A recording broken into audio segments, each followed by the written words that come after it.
In Dune Awakening, the Emperor requires that everyone who decides to make their home on Arrakis pay the Imperial Solari tax, or you can face the consequences. So yes, that means you, and yes, you're gonna have to fork out some cash about every 2 weeks or so, or you can mess around and find out. Now the first thing you're probably asking is, what if you decide to just maybe skip submitting those payments and keep that extra cash for yourself? Well, you may not want to do that after you hear what can happen if you decide to go the more criminal route. I'm afraid that's a matter you would have to take up with the Imperial Bailiff Authority.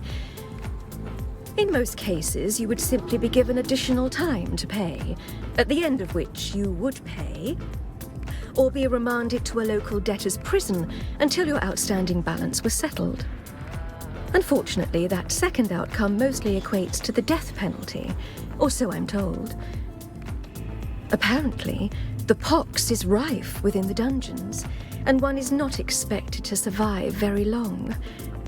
So pay those taxes. Once your grace period has ended from not paying your taxes, your base's shields will go down and it'll start to erode by the sandstorms of Arrakis. So if you like that base, you better pay those taxes. Now once you decided that you do want to keep your base, you need to head to Harco Fortress or Arrakeen. To get there, you need to speak with the pilot at one of the trading outposts, or if you have an onocopter, you can fly there directly. Now if you're going to be using the trading post route, make sure that you bring 2,500 Solari because it's going to cost you that much to take that flight. Once you get to the base, open up your map and look for the Imperial Tax Collector Trader. Head over to the location and speak to the collector. They'll let you know how much your invoice is, and if you miss a payment or two, you might find multiple invoices that you're gonna need to pay. Now you do have the option to make partial payments, or you can pay it all at once if you have all the cash. And if you're wondering where those taxes go, they go to the Imperial Treasury. And from that point, we have no idea. To find out the time remaining until your next required payment, you can see the countdown timer in the right corner of the screen. So make sure you put aside some money in your bank